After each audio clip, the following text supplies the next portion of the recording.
Massive transnational hazard exercise, the first annual emergency all-sector response, Earth EX 2017.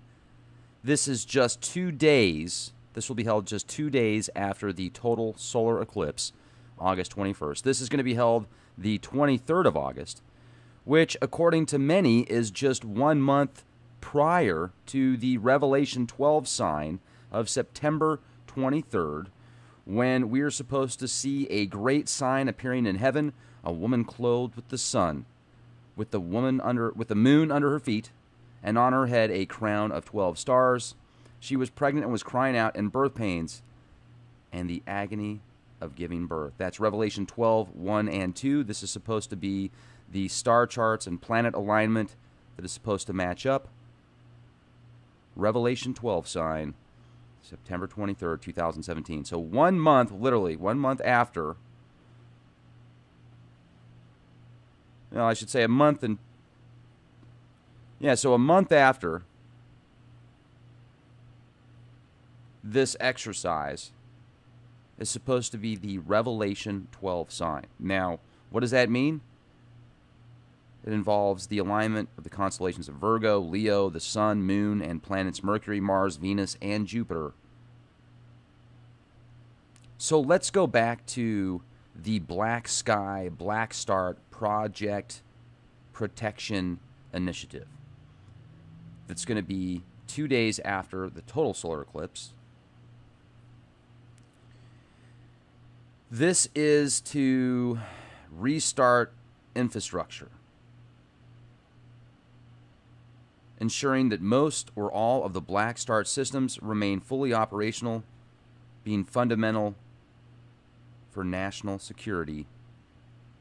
Let's go into the scenarios. What is a blue sky scenario? Well, a blue sky scenario is when electric generation, transmission, and distribution networks are designed to provide for uninterrupted access to electricity under normal conditions, including a full range of normal weather environments. Then you have a gray sky scenario.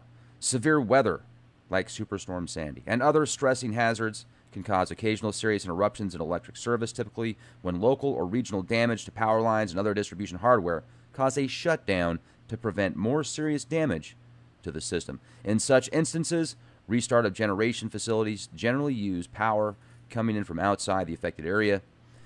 The black start and severe examples of such gray sky days, external power may be unavailable or impractical, and power companies then use black start procedures to restart a grid segment without assistance from external power.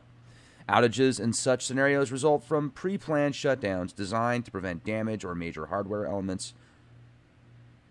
Power can usually be restored, at least to the most vital facilities, within hours. Now, what is a black sky scenario? Reminds me of falling skies, but black sky scenario.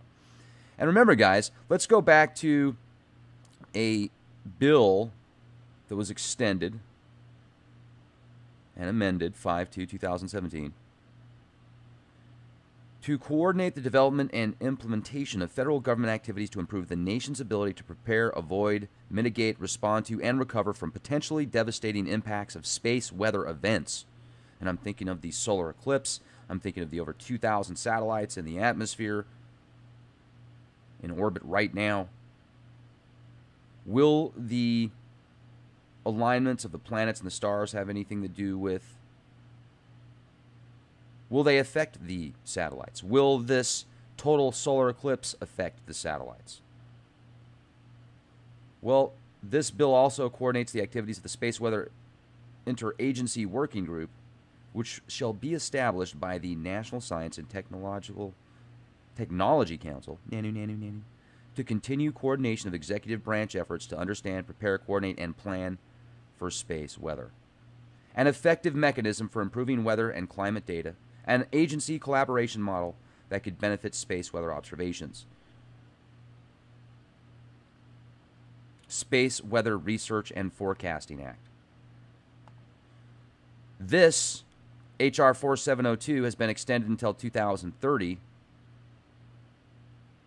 The United States Space Protection Strategy. This is the Space Protection Strategy Extension Act.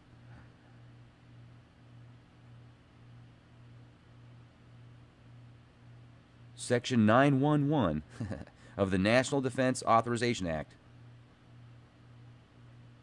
is amended by adding at the end of the following new paragraph. So they're just adding, they're extending this bill. Space protection strategy. Now, the total solar eclipse, once again, this is coming up on the 21st of August. I'm going to be in Idaho. I got invited out there by a really cool documentary crew. They're putting together a 90-minute documentary called Signs. They've been all over the world filming this. And these guys are the real deal. It's nice to know there's people that work for the machine, for the system, that are cool, that are unplugged as much as possible. You can only be unplugged so much inside the Borg. So I'm going to be in Idaho. There should be over 3 minutes of footage from this solar eclipse in Idaho. I just find it fascinating that literally 2 days after this event, they are going full international exercises. And it's the first annual emergency all-sector response transnational hazard exercise program, venue Earth. Earth EX 2017. So let's take a look at this. The participating sectors. You've got the private sector, the electric subsector, oil and natural gas subsector, water and wastewater sector, first responders, information management sector, situational awareness sector, and other private sector corporations. Then the government sectors, you have U.S. and allied government departments and agencies, federal, state, and local, energy, emergency management, critical infrastructure, security, defense, health, regulatory, mass care, NGOs.